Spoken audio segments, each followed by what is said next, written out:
The scent of grilled ribs hung thick in the summer air as Nora Beck stood in the shade of her uncle's pergola, nursing a lemonade while listening to her cousin Ethan crack another joke about her hobby job. The annual Beck family cookout was in full swing, a noisy blend of toddlers with ice cream-streaked cheeks, long games, and grown-ups pretending to be more successful than they were. Ethan, a financial advisor with a smug grin and zero tact, leaned in. "So, Nora. Still managing that little fourplex out in West Pine?" He smirked, sipping from a designer bottle of cider. "Must be a blast fixing broken toilets and hassling tenants over rent." Nora smiled politely, swirling her drink. She didn't bother correcting him. He wouldn't understand. Just that morning, she had reviewed the final acquisition documents for a 42-story tower set to rise in the heart of downtown Edgeview, a development that would reshape the skyline. The fourplex Ethan referenced? That had been her first investment, nearly 11 years ago, bought with a modest inheritance and a leap of faith after quitting her data analytics job at a crumbling startup. To her family, it was evidence of wasted talent. She had graduated top of her class from a respected East Coast university, economics, honors, full ride. And instead of chasing hedge funds or investment banks, she bought an aging building with peeling paint and faulty wiring. It was laughable to them. A phase. An amateur distraction. "You know, my friend's daughter just got hired at Forge Tech," her Aunt Marianne chimed in, adjusting her oversized sunglasses. "They're always looking for smart women in data science. You should really consider applying. Would be a step up." Nora stifled a laugh. Last week, Forge Tech's executive team had requested a private meeting with her firm to explore a development partnership for their innovation campus. They didn't know the founder of Beck Development Syndicate was the same woman who once sat ignored at a round table they'd hosted. "I appreciate the tip," she said evenly. Her father joined the group, folding his arms. His gaze landed on Nora with that familiar mix of concern and paternal judgment. "You always had so much potential, sweetheart. You could have been running something big, Wall Street, LA, maybe even Zurich. You were meant for more than being a property manager." She kept her face neutral. If only they knew. That fourplex in West Pine had been the beginning. A calculated risk. One that paid off not through luck, but through relentless research, negotiation, and reinvestment. She'd studied market trends while her friends partied. She learned construction codes in her spare time. She'd stood in flood-damaged basements, paid contractors from her last savings, and juggled leases while navigating zoning boards. Today, Beck Development owned over 5.7 million square feet of commercial and residential property across 5 major cities. The firm's headquarters occupied the penthouse of a LEED-certified tower in Edgeview. Not that her family would ever know, she kept a small office in an old building as a decoy, just enough to maintain their assumptions. "How's your new office space?" she asked Ethan, knowing exactly where it was. "Best view in the city," he beamed. "Crazy expensive, though. Owned by some firm called BDS Group. Some corporate behemoth." He rolled his eyes. "Probably a bunch of old dudes in suits sitting on inherited wealth." "Probably," she murmured, hiding a smile. They had no idea. No clue that the rooftop lounge he loved or the smart elevators he bragged about were installed under her supervision. That the rent check his firm mailed each month eventually landed in her company's account. Her Aunt Marianne glanced at the skyline. "Did you hear about that massive tower going up on Market Street? They say it's going to redefine the whole downtown. Some firm from out of state, I bet." "Yeah, I heard," Nora said, tracing her finger along the edge of her glass. She'd personally reviewed the steel procurement contract for that project the night before. Just then, her phone buzzed. A message from Callie, her senior project manager. "Permits approved. We're greenlit to break ground Monday. Congrats, boss." Ethan noticed the notification. "Probably another broken sink," he joked. The glamorous life of property management. Nora excused herself quietly, stepping into the cool hush of her parents' garden. The hydrangeas were blooming, big, fragrant bursts of blue and purple. Through the open windows, she heard her mother's voice drift in. She could have done something special if she'd taken that job at Vance Capital. Imagine where she'd be by now. "At least she's doing something honest," her father said. Even if she never really aimed high. Nora exhaled slowly. She'd heard it all before. Their disappointment. Their pity. Their ignorance. To them, ambition came with titles, corporate ladders, and corner offices. But Nora's empire had been built without noise. With deliberate anonymity. Through shell companies, trusts, and layers of protection that kept her name invisible but her influence absolute. They thought she was scraping by, but every week she reviewed million-dollar bids, signed acquisition deals, and approved blueprints for developments that shaped entire districts. She returned to the table just as her cousin Luke started gushing about a hotel that had sold for $80 million in cash. Some big out-of-town investor, he said, eyes wide. No contingencies. Nora nodded. That investor had been her holding company's shell account in Luxembourg. Must be nice, Marianne added with a wistful sigh. Meanwhile, Nora's still doing coin laundry collections. If only they knew. That night, Nora drove back to her real home, a minimalist penthouse with sweeping views of the river and the glassy skyline she'd helped design. On her desk sat blueprints, market reports, and 3 sealed proposals, one from a global restaurant chain, one from a tech startup seeking 20 floors in her newest tower, and one from a legal firm requesting lease renewal. The firm? Winford and Gray. Her brother's firm. Tomorrow, she had a meeting scheduled, with one of their partners. She leaned on the glass window, watching the city glitter under dusk. Block by block, she'd bought it. Rebuilt it. Owned it. And yet, to her family, she was still just a landlord. That was about to change. The following morning dawned quiet, save for the rhythmic tap of Nora Beck's heels as she walked through the polished marble lobby of the BDS Tower. On the top floor, behind soundproofed glass and biometric security, lay her real office, the command center of Beck Development Syndicate. She greeted her executive assistant, Jordan, who handed her a fresh espresso and a slim binder. Lease renewal details for Winford and Gray. Their rep is in the conference room. Name's Daniel on the invite, but looks like Peter Beck showed up instead. Nora stopped mid-step. Peter. Her brother. The same brother who once laughed when she painted walls and installed garbage disposals with her own hands. The one who used to call her the plumber queen during family dinners. He wasn't supposed to come. Should I send someone else to handle it? Jordan asked, eyes scanning her face. Nora's mind raced.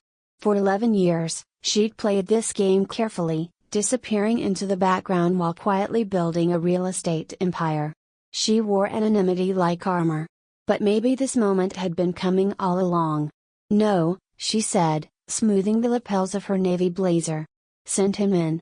Inside the glass-walled conference room, Peter Beck stood examining the architectural renderings on the walls, oblivious to the ticking bomb about to drop. I'm here to meet with Alex Brennan, the managing director? He said to Jordan, still distracted by the schematics. Our usual point of contact was out, I guess. Then he turned. Nora stood at the far end of the conference table, her expression unreadable. He froze. Recognition hit in waves, first confusion, then disbelief, then something between awe and embarrassment. Nora? His voice cracked, faltering. What are you, why are you? Good morning, Peter, she said calmly. Please, have a seat. Let's talk about your lease. Peter sat slowly, eyes wide. You work here? Not quite, she replied, sliding the binder across the table. I run it. A long silence filled the space, broken only by the quiet hum of the city outside. But BDS is Beck Development Syndicate? He whispered. You're behind all this? Nora nodded. Since day one. Peter blinked hard, scanning the office like he'd just entered a parallel dimension. But you own, God, you own the Telford complex. That new tower in Riverfront. The Harrison Lofts. That's all you? She folded her hands. We're currently developing more than 60% of the downtown commercial district. Including your office tower. He slumped back in his chair, face pale. You're the landlord. The landlord, she repeated dryly. Though, as you can see, it's a bit more than toilets and tenants now. Peter tried to recover. But why didn't you tell anyone? All these years, you let us think you were just scraping by. She raised an eyebrow. Did anyone ever ask? He hesitated, guilt flashing in his eyes. Nora continued, I told you I was buying real estate. You assumed it was because I had no ambition. No plan. I never corrected you. And the firm name, BDS. That's your initials. Didn't want it too obvious, she said. Too feminine, too traceable. I learned early how the game worked. He looked at her, genuinely stunned. You've been hiding in plain sight. She nodded. Exactly where no one thought to look. Peter rubbed the back of his neck, then let out a low chuckle, tinged with disbelief. You realize Mom still thinks you're clipping coupons and fixing leaky sinks. I do, she replied. And tonight, she'll find out she was wrong. He met her eyes. You're telling them tonight? I am. Peter leaned back. That's going to be one hell of a dinner. That evening, as twilight cloaked the suburbs in lavender hues, Nora pulled up behind Peter's black SUV in their parents' driveway. The house looked exactly the same, chipped shutters, overgrown garden, the porch light that still flickered like a heartbeat. Inside, voices floated from the kitchen. Where's Nora? Their mom called. She's always late. Maybe she had to handle a leaky faucet. Nora and Peter exchanged a glance. Then stepped inside. Amanda, their sister, was already at the table, animatedly discussing a new legal client. Their father sat in his recliner, flipping through the local business paper. Mom emerged with a tray of steaming tea and stopped short. The room quieted. Nora stepped forward. There's something I need to share. For the next hour, she unraveled the truth, her first property, the early struggles, the risks she took, the milestones they never saw. She laid it all bare, the real estate firm, the holding companies, the developments that shaped their city, the billions in assets. They listened in stunned silence. You're worth over $1 billion? Amanda whispered, staring at the screen. That was last quarter, Nora said. With the riverfront project closing, it'll rise even higher. But you drive a Corolla, her dad said, confused. It's reliable, she shrugged. So was that fourplex you all made fun of. Mom sat down slowly, eyes brimming. All those times we tried to help you find a real job. All the comments. And you just let us? I did, Nora said. At first because I wasn't sure I'd succeed. Then because I wanted to see how you treated me when you thought I hadn't. Amanda stood, pacing. So this was revenge? No, Nora replied. It was a mirror. Silence settled like dust. I don't know what to say, their father finally murmured. You don't have to, Nora said. I built something real, without approval, without shortcuts. And tonight, I'm not asking for applause. I'm asking for honesty. If we're going to move forward, it has to be different. Peter spoke up. We were wrong. Nora met his eyes. Yes. But now you know. Amanda looked down, guilt etched across her face. That development downtown, she said. Our firm tried to pitch for the contract. You didn't even consider us. I did, Nora said. And I gave it to the firm that respected their client, not mocked them. Her words hung heavy in the air. I'm hosting a dinner next month, she said. At my home. The one you didn't know existed. Come if you're ready to meet me, really meet me. Then she turned, leaving behind a room forever changed. The days that followed were a blur of whispered phone calls, shocked text messages, and stunned silence in the Beck family group chat. Nora had dropped a bomb that detonated quietly but left unmistakable impact. No shouting. No dramatic exits. Just a full, undeniable truth dropped like stone in a still lake, ripples spreading through the fabric of every assumption her family ever held.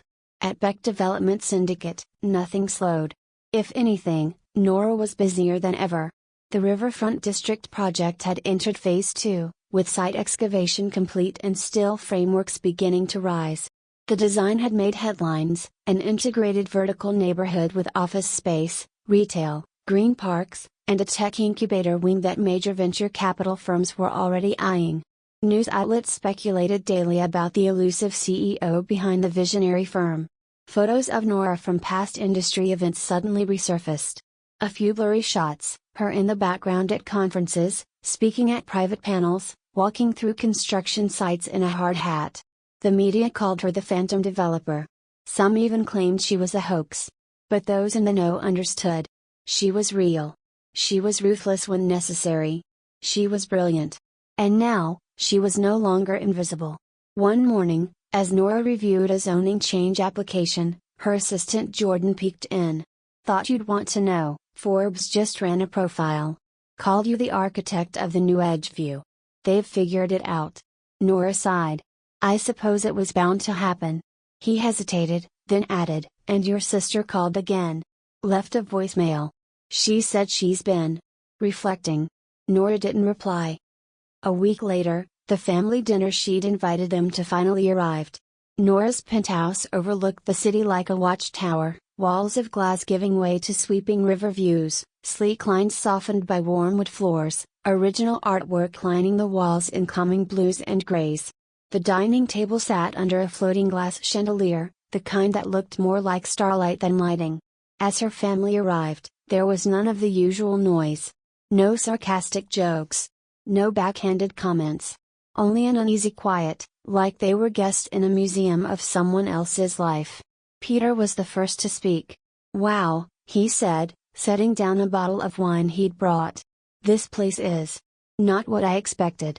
"That's sort of the theme," Nora replied, leading them inside. Her parents followed slowly, their eyes scanning every detail. Her mother ran a hand along the marble countertop in the kitchen like it might vanish. Her father peered through the window, down at the buildings his daughter now owned. Amanda hung back, quieter than usual. Her phone, once a permanent extension of her hand, stayed in her purse. Dinner began with clinking plates and forced small talk. Nora had hired a private chef, nothing ostentatious, just thoughtful courses made with intention, local ingredients, and presentation that bordered on art. Finally, halfway through the second course, her mother asked, "Why didn't you tell us?" Nora set her fork down gently. "Would you have listened?" Her mother flinched. "We thought we were helping. You were shaping," Nora corrected. "Molding. You wanted me to be your version of successful. Corporate. Predictable. Visible." Her father looked up. "And you chose this." "I didn't choose this instead," Nora replied. "I chose it because it was mine." Peter shifted uncomfortably in his chair. "I think what we're struggling with is how little we knew." "Exactly," Nora said. "You didn't know because you never asked. You assumed I was failing and wrapped it in concern. And I let you, because I needed to know I could succeed without your validation." Amanda finally spoke. "It hurt," she said softly. "That you kept it from us." Nora turned to her. "You once told me to apply for an entry-level job at your friend's law firm. Do you know what it feels like to be dismissed by your own blood while building something no one else could see?" Amanda opened her mouth, then closed it again. "I didn't keep it secret to hurt you," Nora continued. "But I also didn't tell you the truth when you were too busy mocking the version of me you created in your head." Silence fell again, thicker this time. Peter cleared his throat. "So, where do we go from here?" "That depends," Nora said. "Do you want a relationship with the real me? Or the one who fixed sinks and made you feel superior?" Her father looked at her long and hard. "I'm proud of what you built," he said. "But I also feel like I failed you. As a father." Nora's expression softened. "You didn't fail. You were just looking at me through the wrong lens." Amanda whispered, "Can we rebuild?" Nora nodded. "Yes. But not through shortcuts.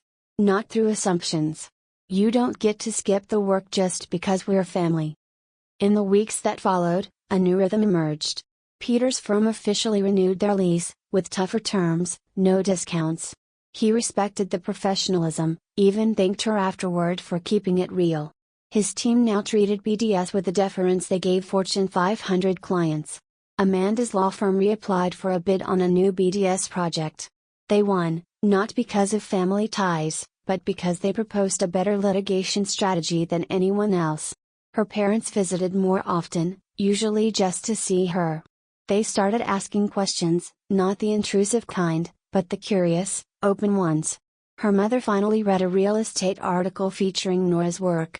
Her father asked to tour the riverfront site.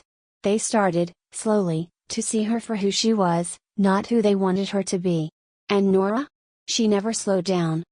By fall, the riverfront tower's steel skeleton scraped the sky.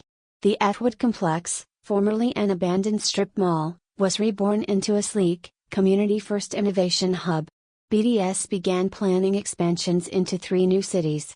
One evening, Nora stood on her private balcony, a warm breeze curling through the air. In her hands was a sleek, bound investor proposal. She was preparing for the next chapter. An IPO. BDS was going public. Expected valuation, over $2.8 billion.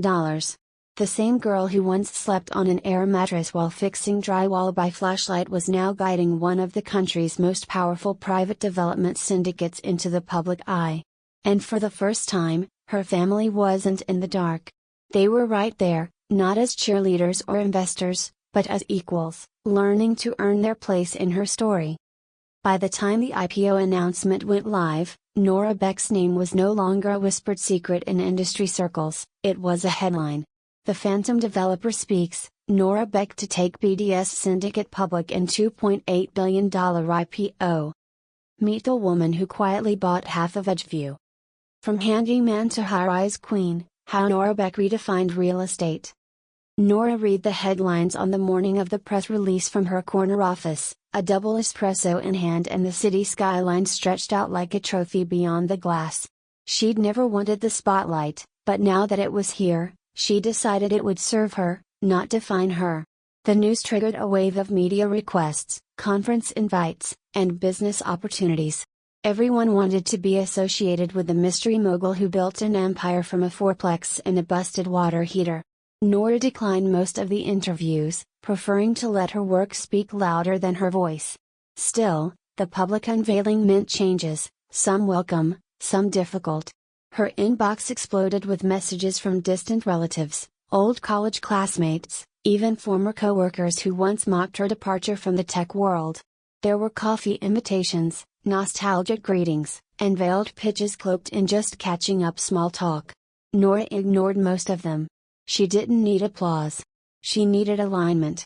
And her energy was already focused on the next phase, integrating BDS into the national market while preserving the community-driven foundation she'd built.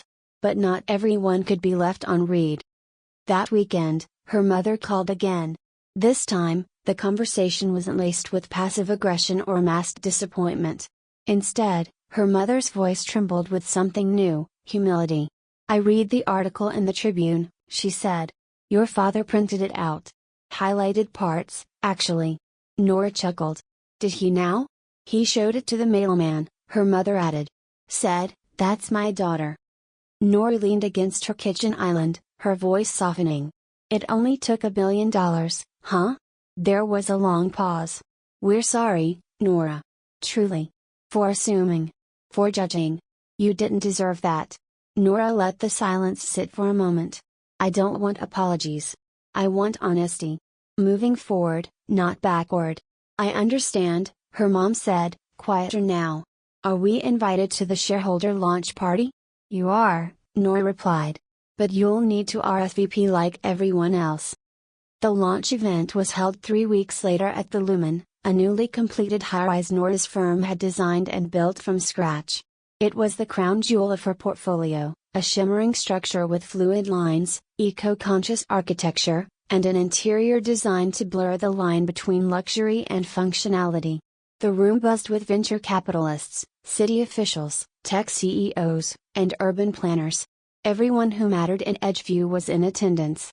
Floor-to-ceiling LED panels displayed BDS's growth metrics, community investment stats, and digital flyovers of their next big projects.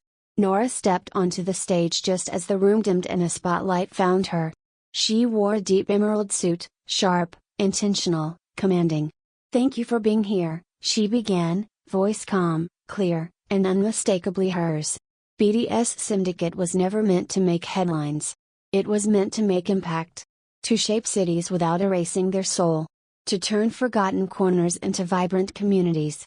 To prove that profit and purpose are not enemies. The room erupted in applause. Her family stood near the back, her parents beside each other, Peter in a tailored suit that still paled next to his awe, and Amanda holding a glass of wine but barely touching it. They looked proud, yes, but also something else. Small. Humbled. And perhaps, finally, aware. Later that night, as the party thinned and the speeches ended, Nora found herself on the rooftop garden alone, overlooking a skyline she had helped define. The air was cool. The city sparkled beneath her like a crown. Peter joined her quietly. "You were incredible," he said, gazing out at the horizon. "Thank you," she replied, without turning. He hesitated. "I used to joke about you fixing sinks. I used to believe I was ahead of you." "I remember," she said evenly. "I think I needed you to be beneath me. Because it made me feel successful." Nora finally turned to face him. "You weren't the only one." He nodded slowly. "I'm trying to unlearn that. Trying to be better. Start by seeing people for who they are, not who you think they should be," she said. "That includes me. And yourself." Peter smiled faintly. "Fair." Downstairs, Amanda approached her father, who was quietly sipping scotch. "She's something else," Amanda said, eyes still wide from the impact of Nora's speech. Their father didn't answer right away. When he did, his voice was gravel thick. "I told her once she could have done something special," he said. "Turns out, she did." A month passed. BDS went public with a record-breaking IPO. Nora's net worth officially crossed $2.5 billion. But more important to her than the numbers were the subtle shifts. Peter's firm began hosting quarterly ethics workshops, something he'd never prioritized before. Amanda quietly pushed her firm to bid for more community-focused clients, citing BDS as an example. Her father started volunteering on a local housing council, inspired by one of Nora's mixed-income housing projects. Her mother sent her articles on urban renewal, highlighted, of course, and occasionally brought baked goods to the BDS office, under the guise of just dropping by. Nora never asked for their approval, but seeing their actions shift, seeing them grow, that mattered more. 6 months later, Nora hosted her second family dinner in the penthouse. It was less tense than the first. Still cautious, but warm. Real. As dessert was served, a layered espresso tart from a local baker Nora had invested in, her mother raised a toast. "To Nora," she said. "For showing us what quiet strength really looks like. And for proving that success isn't just about being seen, it's about seeing yourself clearly, even when others don't." Nora clinked her glass gently. "I appreciate that," she said. "But let's toast to something else too, to change.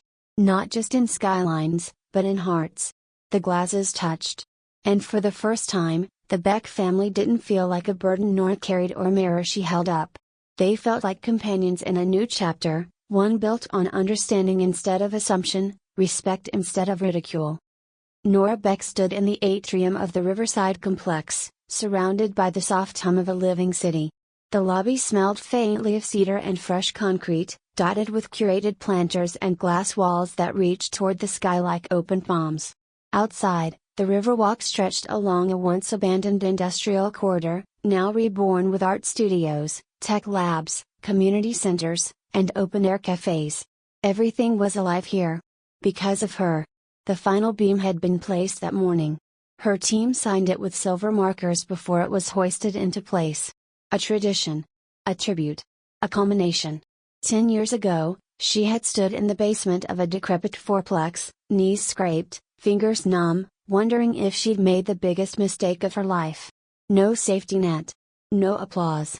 Just a leaky pipe and a vision no one else could see. Now? She was the architect of more than just buildings. She'd rebuilt belief, starting with her own. A few days after the final Riverside beam went up, Nora found herself walking the quiet halls of that same fourplex in West Vine. It had been renovated several times over the years, updated to modern standards, though she'd preserved its bones. She hadn't sold it, never would. Tenants still lived here, a young couple expecting their first child, a retired teacher who ran poetry nights in the courtyard, a chef launching a home meal business from the tiny kitchen she'd once torn apart herself. She walked through the garden, trimmed and blooming, and stopped beneath the old walnut tree she'd planted in year 2. It had been a sapling then, barely taller than her hip. Now, it stretched wide, casting shade and offering shelter. She ran her fingers along its bark. Still standing, she whispered. Just like her. The press coverage from the IPO had quieted, and the cameras had moved on to the next rising star. But Nora didn't mind. That was never her goal. Fame was noisy. Legacy was quiet. Quiet like steel going up before dawn. Quiet like permits approved after months of negotiations. Quiet like standing in the heart of a city you helped build and watching people live inside your vision.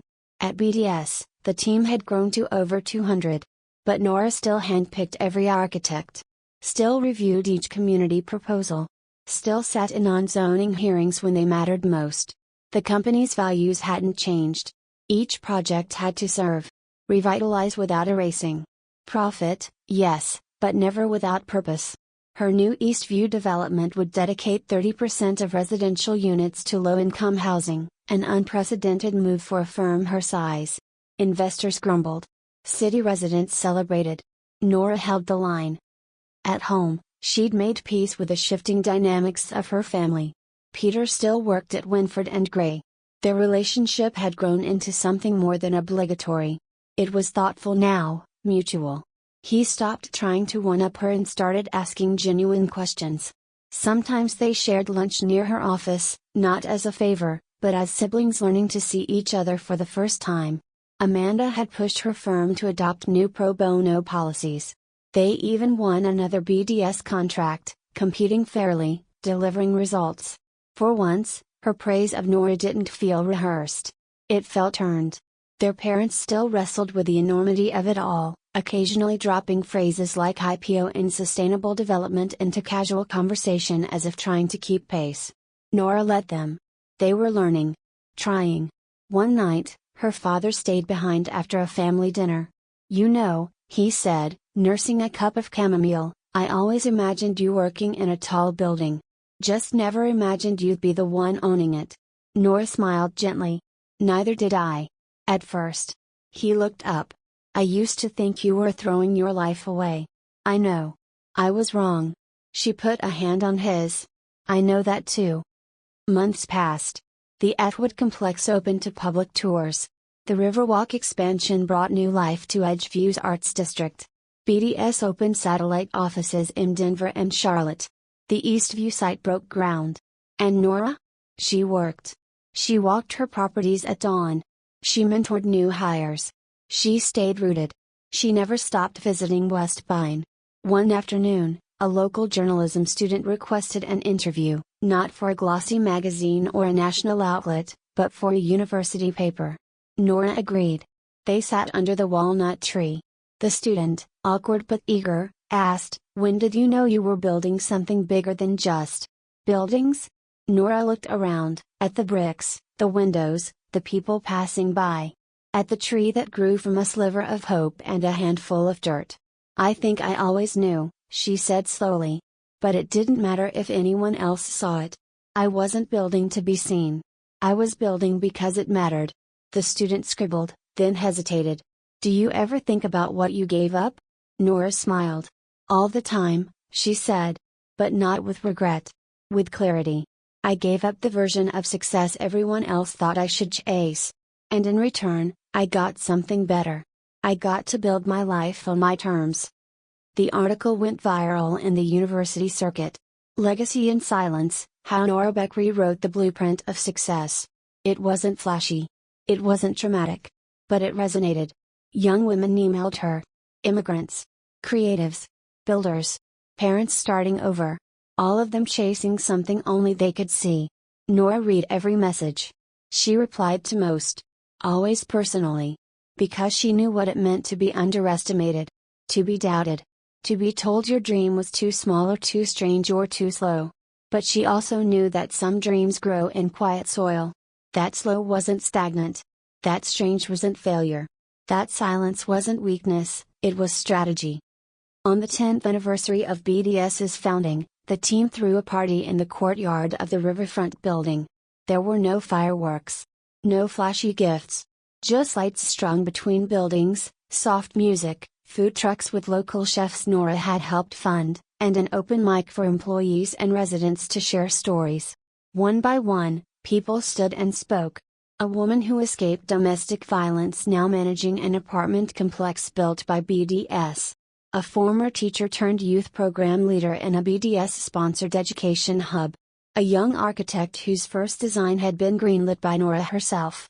Finally, Jordan, her longtime assistant, got up. He looked at Nora, eyes shining. "You taught me," he said, "that sometimes the strongest buildings don't have plaques or statues. They have purpose. And people. And patience." The crowd clapped, then looked to Nora. She stood, walking to the mic. Her voice was calm, steady, and full. "I didn't build a company to prove something. I built it because I saw something that wasn't there, and believed I could create it. A city made not just of glass and steel, but of second chances and bold beginnings. And I believe the most powerful legacies are the ones forged in silence, brick by brick, one choice at a time." A pause. Then applause. Real. Raw. Unstoppable. Later that night, as the stars blinked into place above Edgeview, Nora walked alone along the Riverwalk. The city buzzed behind her, full of lives and lights and stories she'd helped shape. She passed a mural painted on the side of a BDS building, a community art piece made of tile, mirrors, and salvaged materials. In the center, it read, "Build quietly. Let your legacy speak." She smiled. Then she walked on, ready for whatever came next. Because some of the greatest things we build aren't visible from the street. They're built in the silence. In the courage to begin. In the audacity to believe. And in the choice, again and again, to become the architect of your own story.